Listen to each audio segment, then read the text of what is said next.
Hey, and welcome to another one of my Gosei Sentai Dairanger episode commentary and reviews. This time it's episode 3, Your Souls Please. And remember, if you do enjoy what you see, then please remember to like and subscribe. It just means a lot on a small channel like this. Anyway, let's get into the episode. The episode opens with an impromptu street race between Shoji and Kazu.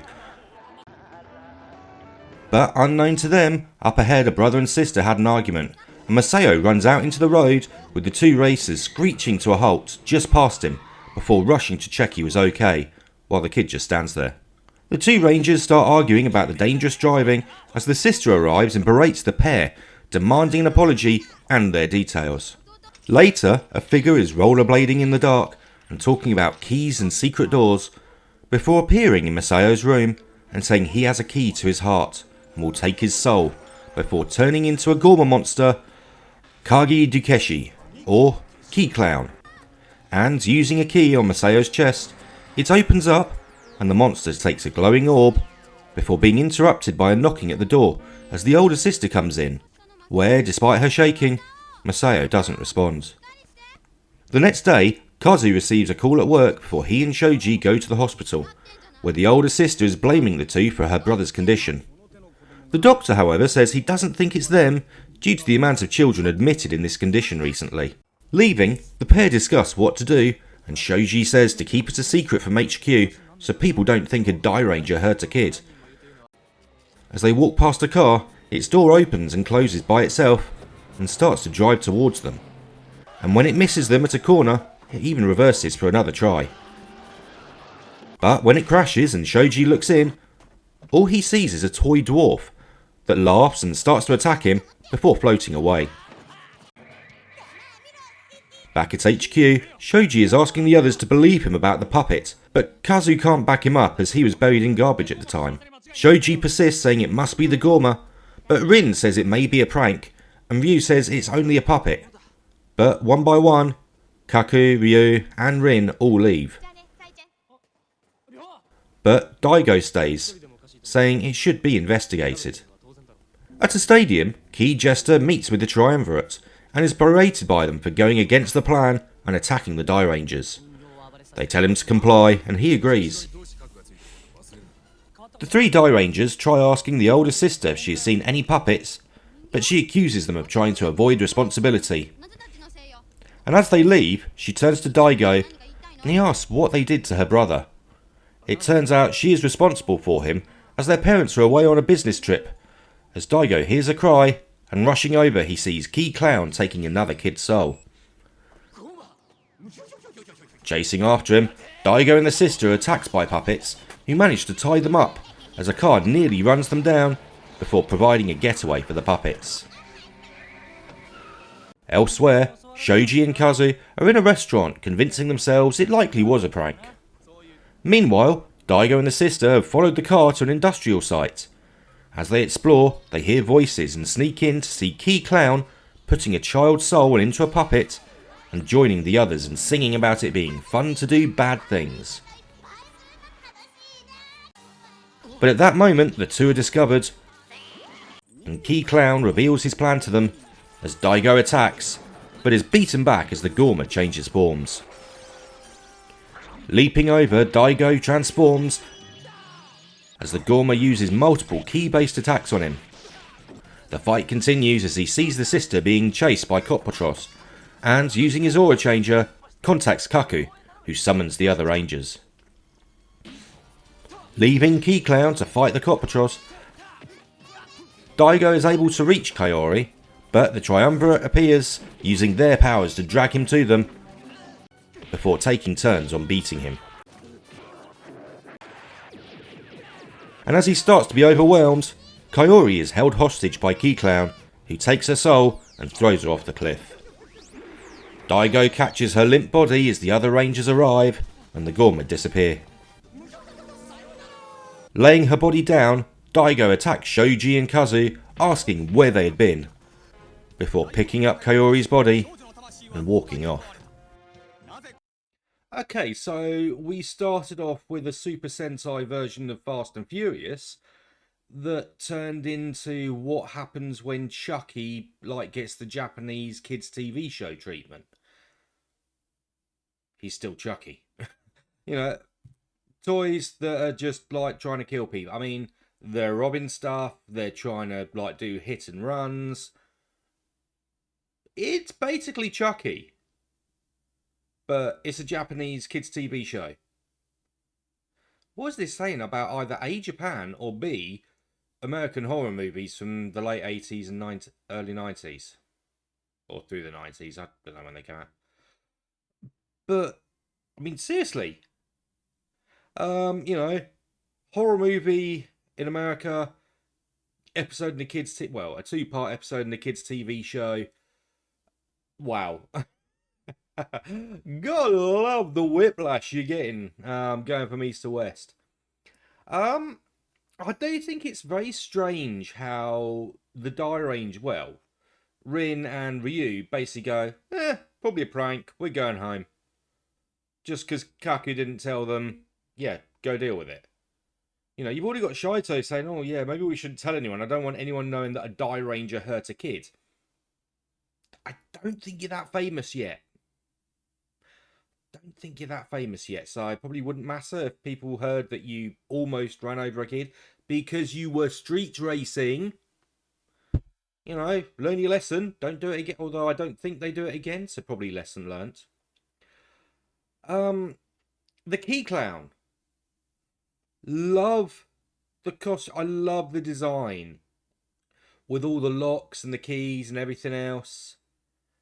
But I also noticed that Key Clown, in his human form, at least, met the triumvirates of the Gorma at an outdoor amphitheatre. And straight away I recognised it, because we saw it at least twice in Dairanger. The first time when they fought Dora Sphinx, when he was telling them the riddles and turned most of the rangers into trees that were going to get cut down for a golf course. And the second time when Boy fought Dora Endos in the sneezing episode. I think the Great Sneeze Plot, I think it was called.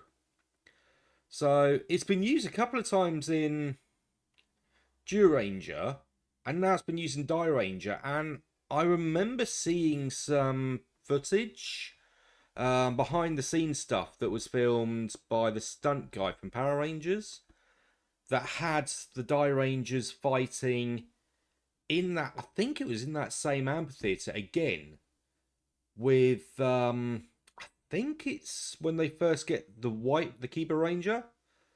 So yeah, I'm pretty sure we're getting them again.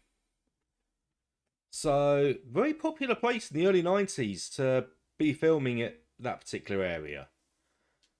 The other thing I noticed is like that girl, she's like, oh yeah, I'm responsible, I'm looking after my brother. She looks about 12. But no, she's been left to look after her brother because both of her parents are away on a business trip. What the hell? Please, someone please tell me, in the 90s, did Japanese parents just turn around to their pre-teen or barely teenage kids and go, yeah, we're leaving the country for a week. Look after your little brother. See you next month. We're going on a business trip. We're going to the other side of Japan. I'll see you in a fortnight. It seems to keep happening. I mean, the amount of times you see it in anime, for a start. It always happens in anime. If you don't want the parents in it, oh yeah, the parents have gone away on a business trip, I'm home alone.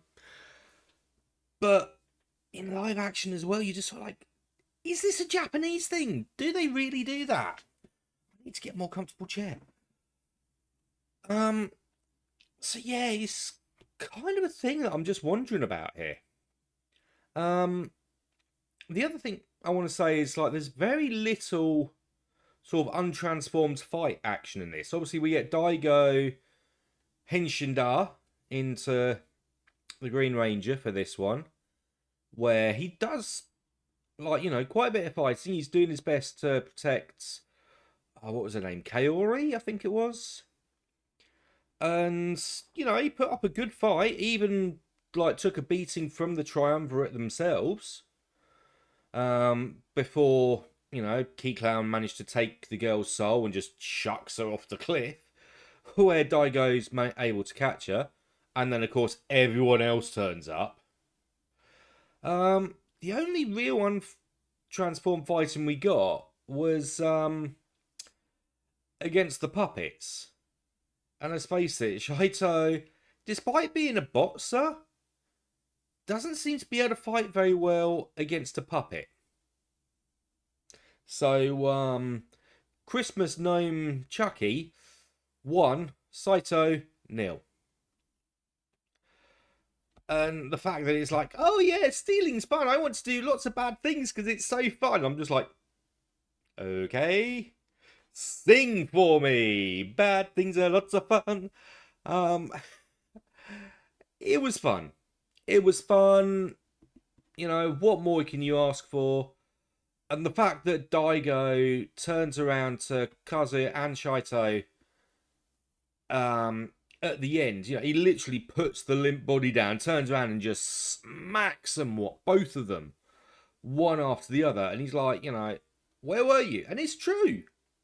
They both went off and went, yeah, it probably was a prank, You guys witnessed it. And now you're going off to have like pudding and go, yeah, it's probably a prank. Can't be bothered. And the guy who hadn't seen it who's the only one that believed you, is the one that like ended up finding it and proving that you were telling the truth in the first place. Yeah. They really worthy of being Dairangers at this point? Really? So yeah, they both deserved the smack round the face they both got. No mecha action this week. So yeah, we're sort of following the slow burn, We've still only got Ryuseo that's actually appeared. None of the others. And yeah, so it was fun. For the Power Rangers side of things, Key Clown does appear in Mighty Morphin Power Rangers Season 2, Episode 21, which was the Halloween episode. And it appeared for a whole 20 seconds.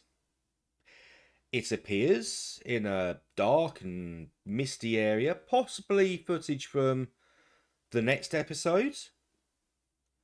So I'll have to keep an eye out while doing that one, see if it actually was that episode. But he's literally there, he's looking through some keys, goes, nah, none of these, I'll use my special key, brings out a big key, puts it in a door which just locks a tombstone or something. Never seen again. I watched the whole episode for 20 seconds. I'm trying to do my research here, people. And I get 20 seconds of monster footage. I know they used a lot for Dairanger, because they literally took the stuff and butchered it. And they actually cut the fights down. Because I remember the King Sphinx one in Power Rangers, the Door Sphinx, at the amphitheater I mentioned earlier. If you watch the two fights side by side, yeah, they really butchered that footage for Power Rangers to get it short enough for what they wanted. But with the Dairanger stuff, I'm amazed they managed to make anything work. I mean, they've got White Ranger interacting with Dairanger monsters right at the start of the season before there even was a Kiba Ranger. So, yeah. And of course, Key Clown and Power Rangers didn't even get a fight scene. Like I say, he literally handles some keys and locks a tombstone. So, yep. Obviously, I will check on the next episode, see if like that footage was taken from part 2 or not. But either way, thank you guys for watching the video. Hopefully you've enjoyed it. Obviously, I'm still doing the Gojuja on Sundays, as soon as I can get like that particular video done. I've got some, well, I've just released a load of Build a Megazord videos. When, like, the last piece of the Saber-Tooth Tiger head comes in, because I've finally got most of the replacements, and the last one should be coming soon, I will build that, because I've already done the videos for it, so I can build it myself, do my best to sort of prevent the light bleed, and then I'll be bringing out more videos for the Saber-Tooth Tiger build that has been a long time coming. And then with every pack after that, every month, there will be at least one Zord being finished. So, a lot of good stuff to be coming for the next few months with the Builder Megazord. But hey, I will catch you guys next time. 人形だと思ってなめんなよ